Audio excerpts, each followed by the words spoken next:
அனைவருக்கும் வணக்கம். நாம் இடைக்காட்டு சித்தர் பாடி அருளிய அதிநுணுக்கமான கருத்துக்கள் பொதிந்த ஞானப்பாடல்களை பார்த்து கொண்டிருக்கிறோம். எனைத்தானும் நல்லவை கேட்க அனைத்தானும் ஆன்ற பெருமை தரும் என்பது வள்ளுவ பெருந்தகையின் வாக்கு. ஒவ்வொரு நாளும் நல்ல விடயங்களை காதுகளால் கேட்க வேண்டும், நல்லவற்றை காண வேண்டும், நல்லவற்றை உண்ண வேண்டும். இப்படி புலன்கள் வழியாக நாம் செய்யக்கூடிய ஒவ்வொரு காரியத்திலும் நல்ல விடயங்கள் இருக்கும்படியாக பார்த்து கொள்ள வேண்டியது அவசியமாகிறது. இடைக்காட்டு சித்தருடைய பாடல்கள் நம்முடைய அறிவிற்கும் மனத்திற்கும் மிகுந்த உற்சாகத்தை தரக்கூடியவை. அது மாத்திரமல்லாது யோக சாதனம் குறித்தான பற்பல நுணுக்கங்களை மிக எளிய வார்த்தைகளால் ஒரு ஜாலம் போல இடைக்காட்டு சித்தர் செய்து காட்டியிருக்கிறார். இன்றைய பாடல்கள் நிச்சயம் உங்களுக்கு பெருமகிழ்வை கொடுக்கும் என்பதில் ஐயமில்லை. எனதென்றும் யான் என்றும் இல்லாது இருக்கவே தனதாக ஊதுகுழல் கோனே தனதாக ஊதுகுழல். யான் எனது என்கிற எண்ணம்தான் எல்லா வகையான துன்பங்களுக்கும் காரணமாக இருக்கின்றன. நான் இந்த ஒற்றை வார்த்தை அகங்காரத்தின் வெளிப்பாடு என்று சொல்லுவார்கள். பகவான் ரமணர் நான் யார் என்று தனக்குள்ளே எழுப்பிக் கொண்ட வினா அவருக்கு உலகப் புகழை பெற்றுக் கொடுத்தது, உண்மையான ஞானத்தையும் பெற்றுக் கொடுத்தது. அப்படி பார்க்கும்போது நான் என்பதை எவ்வாறு புரிந்து கொள்ள வேண்டும் என்பதிலும் ஒரு வரைமுறை இருக்கிறது. நான் பெரிய செல்வந்தன், நான் அதிகாரம் படைத்தவன், நான் எல்லோரையும் காட்டிலும் வலிமையானவன் என்பது போன்ற நான் என்கிற உணர்வு அகம்பாவத்தின் வெளிப்பாடு. நான் பராபரத்தின் அன்பிற்கு பாத்திரமானவன், நான் ஈசனின் அன்பிற்கு பாத்திரமானவன், நான் எல்லா உயிர்களுக்கும் இனியவன், நான் எல்லா உயிர்களுக்குள்ளும் இருக்கிறேன், நான் என்பது நான் அல்ல, நான் என்பது பராபரமே. இப்படிப்பட்ட நான் என்கிற உணர்வு மேன்மையான உணர்வு என்று சித்தர்கள் குறிப்பிடுகிறார்கள். ஆனால் எனதென்றும் யான் என்றும் இருக்கும்போது பரந்துபட்ட மனப்பான்மை ஏற்படாது. பல்லுயிர்கள் மீதும் நிபந்தனையற்ற அன்பை செலுத்துவதும் இயலாது போய்விடும். எனவே நான் என்கிற உணர்வை தாண்டி நாம் நாங்கள் என்கிற உணர்வோடு வாழ பழக வேண்டும் என்று இடைக்காட்டு சித்தர் அறிவிக்கிறார். அற்ற இடம் ஒன்றே, அற்றதோடு உற்றதை கற்றனென்று ஊதுகுழல் கோனே கற்றனென்று ஊதுகுழல். அற்ற இடம் என்கிற ஒன்று இருக்கிறது. அந்த இடத்திலே உற்றதை பார்த்து அறிய வேண்டும். எது அற்ற இடம்? எண்ணங்கள் அற்ற இடம். எண்ணங்கள் எப்படி உருவாகின்றன? புலன்களால் உருவாகின்றன. கண்கள் பார்ப்பதால் எண்ணங்கள் உருவாகின்றன, காதுகள் கேட்பதால் எண்ணங்கள் உருவாகின்றன, நாசி நுகர்வதால் எண்ணங்கள் உண்டாகின்றன, வாய் சுவைப்பதால் எண்ணங்கள் உண்டாகின்றன, சருமத்தில் தொட்டறிவதால் எண்ணங்கள் உண்டாகின்றன. இப்படி 5 புலன்கள் வழியாக மனம் வெளியே சலிக்கும் போது எண்ணங்கள் உருவாகின்றன. அது அகங்காரம் மற்றும் புத்தியின் இணையாக ஏற்படுகிறது. இவையெல்லாம் நிற்கக்கூடிய இடம் எது என்று கேட்டால் அது புருவ மத்தியம் என்கிற சுழுமுனைத்தானம். உள்நாக்கிலிருந்து தலையின் உட்புறம் பிடரி பக்கத்தை ஒட்டியபடியாக அவரவர் கை கட்டவிரல் உயரத்திலே இருக்கும் இடத்திற்கே புருவ மத்தியம் அல்லது சுழுமுனை என்று பெயர். இந்த இடத்திலே இருந்துதான் மனம் புத்தி சித்தம் அகங்காரம் என்கிற 4ம் பிரிகின்றன. 4ஐயும் ஒடுக்கும் போது இந்த புருவ மத்தியம் என்கிற சுழுமுனைத்தானத்தில் தான் வந்து ஒடுங்குகின்றன. புருவ மத்தியம் என்கிற சுழுமுனைத்தானத்திலே மனம் நின்றுவிட்டால் எண்ணங்கள் உற்பத்தியாவது தடுக்கப்படும்.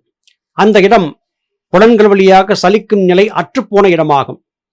அந்த அற்றுப்போன இடத்திலே உற்றது என்பது ஜீவசக்தியாகிய வாயு. ஜீவனிலிருந்து வெளிப்பட்டு வந்த ஜீவசக்தியாகிய வாயு மனம் புத்தி சித்தம் அகங்காரம் என்கிற 4ஆக பிரிந்திருக்கிறது. 4ம் ஒன்றாகும் போது அது மறுபடியும் ஜீவசக்தியாகிய வாயு என்றே மாறி அமையும். அந்த இடத்தை கற்றுக்கொண்டு விட்டால் அதுதான் ஞானம் என்று இடைக்காட்டு சித்தர் இங்கே தெளிவாக அருளி செய்கிறார். சாவாது இருந்திட பால்கர சிவம் தன்னில் இருந்திடும் பால்கர, வேவாது இருந்திட பால்கர வெறும் வெட்ட வெளிக்குள்ளே பால்கர. மரணமில்லா பெருவாழ்வை பற்றி எல்லோரும் பேசிக் கொண்டிருக்கிறோம். மரணமில்லா பெருவாழ்வை பெற வேண்டும் என்றால் ஒரு பசுவின் பாலை கறந்து அருந்த வேண்டும். அந்த பசு எந்த பசு? நாட்டு பசுவா, கலப்பின பசுவா, காராம் பசுவா, அல்லது தேவலோகத்திலிருந்து இறங்கி வந்ததாக சொல்லப்படும் காமதேனு என்கிற பசுவா? எந்த பசுவின் பாலை உண்டால் நமக்கு சாகாமல் இருக்கும் நிலை கிடைக்கும்? தன்னில் இருந்திடும் பால் என்று இங்கே தெளிவாக சொல்லுகிறார். தலைக்குள்ளே ஜீவன் என்பது ஒரு சுடராக இருக்கிறது. அந்த சுடரிலே இருந்து ஜீவசக்தியாகிய வாயு உடல் முழுவதும் பரவிக்கொண்டு இருக்கிறது. இடைவிடாது செய்யக்கூடிய கடுந்தவத்தின் வாயிலாக தலைக்குள்ளே ஒரு அற்புத மாற்றம் ஏற்பட்டு அமிர்தப்பால் என்கிற குண்டலிப்பால் ஜீவனிலிருந்து கசிந்து உள்நாக்கு என்று அழைக்கப்படக்கூடிய இடத்தின் வழியாக தொண்டை வழியே உள்ளே இறங்குகிறது. அப்படி இறங்கக்கூடிய இந்த பாலை, அமிர்தப்பாலை, குண்டலிப்பாலை அருந்திவிட்டால் நமக்கு சாபம் கிடையாது. மண்ணிலே புதைக்கும் நிலையோ, நெருப்பிலே வேக வைக்கும் நிலையோ எப்போதுமே கிடையாது. இது சாத்தியம்தானா என்றால் சாத்தியப்பட்டிருக்கிறது என்பதை தொடர்ந்து பல உதாரணங்களால் நாம் பார்த்தும் அறிந்திருக்கிறோம். சித்தவித்தை பெற்றவர்கள் அடைந்திருக்கக்கூடிய அதி உன்னதமான ஜீவசமாதி நிலைகளை எல்லாம் நாம் தொடர்ந்து பார்த்தும் இருக்கிறோம்.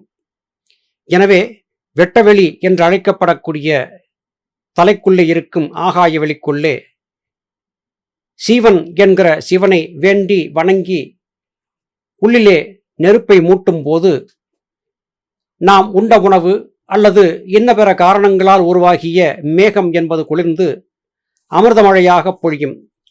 அது பாலை போன்ற அமுதமாகவும், பாலும் தெளிதேனும் பாகும் பருப்பும் கற்கண்டும் இவையெல்லாம் சேர்த்து செய்த ஒரு சுவையான உணவாகவும் மாறி நம்முடைய தேகத்தை அழியாத தேகமாக மாற்றி அமைக்கும் என்று இடைக்காட்டு சித்தர் அறிவிக்கிறார்.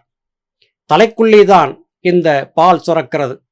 தலைக்குள்ளே இருக்கும் இந்த பாலை சுரக்கக்கூடிய மடிக்காம்புதான் உள்நாக்கு என்று புரிந்து கொள்ள வேண்டும். தோயாது இருந்திடும் பால்கர, முன் தொல்லை வினை அற பால்கர, வாயால் உமிழ்ந்திடும் பால்கர, வெறும் வயிறார உண்டிட பால்கர. பொதுவாக ஆடு மற்றும் மாட்டிலே இருந்து பெறப்படக்கூடிய பால் ஒரு குறிப்பிட்ட காலத்திற்கு பிறகு விட்டுவிட்டால் அது தோய்ந்து போகும், அதாவது தயிராக மாறி போகும், அதன் நிலை கெட்டு போகும். ஆனால் எந்த காரணத்தை கொண்டும் தயிராக மாறாத ஒரு பால் இருக்கிறது. அந்த பால் தலைக்குள்ளே இருந்து இறங்கி வரக்கூடிய குண்டலிப்பால் தான். இந்த குண்டலிப்பாலை அருந்தினால் மாத்திரமே நம்முடைய முந்தைய பிறவிகளின் கர்ம வினைகள் அற்றுப்போகும். தொல்லை வினை அற இந்த பாலை கறந்து அருந்த வேண்டும் என்று குறிப்பிடுகிறார். சித்த வித்தையை சரியாக விளங்கி கொண்டவர்கள் தலைக்குள்ளே இருந்து இந்த பாலை கறக்கும் வித்தையை அறிந்திருப்பார்கள். அறியாமல் அதிலே குழப்பம் ஏற்படக்கூடியவர்கள் சரியாக வித்தை கற்று தெளிந்திருக்கக்கூடியவரிடம் கேட்டால் தலைக்குள்ளே இருந்து இந்த காமதேனு என்கிற பசுவிடமிருந்து எப்படி பாலை கறப்பது என்கிற தந்திரத்தை சொல்லிக் கொடுப்பார்கள். இந்த பால் சாகாமல் இருக்கும் வரம் தரக்கூடியது. கர்மவினைகளை எல்லாம் அற்றுப்போகச் செய்யக்கூடியது. பசி, தாகம், தூக்கம் என்கிற உடல் சார்ந்த எல்லா விதமான தேவைகளையும் இல்லாமல் செய்யக்கூடியது. ஆனால் இந்த பாலை இறக்கி அருந்துவது அத்தனை எளிதான காரியம் அல்ல. இதற்கு நிறைய நாட்கள் ஆகும். கர்மவினைகள் அற்றிருக்க வேண்டும். சித்தர் பெருமக்களுடைய ஆசையை பெற்றிருக்க வேண்டும். தலைக்குள்ளே இருக்கும் ஆத்ம பிரகாசத்தை அதிகரிக்கக்கூடிய அளவிற்கு நம்முடைய பயிற்சியும் விடாமுயற்சியும் உண்மையான பற்றுதலும் இருக்க வேண்டும். இவையெல்லாம் எப்போது சரியாக அமைகின்றனவோ அப்போதே நமக்கு இந்த அமிர்தப்பாலும் கிடைக்கும், கர்மவினையும் தீரும். இதைத்தான் இத்திருப்பாடல் வாயிலாக இடைக்காட்டு சித்தர் சொல்கிறார். நல்லது சகோதர சகோதரிகளே, மீண்டும் அடுத்த பதிவிலே உங்களை சந்திக்கிறேன். அதுவரையிலும் நன்றி, வணக்கம்.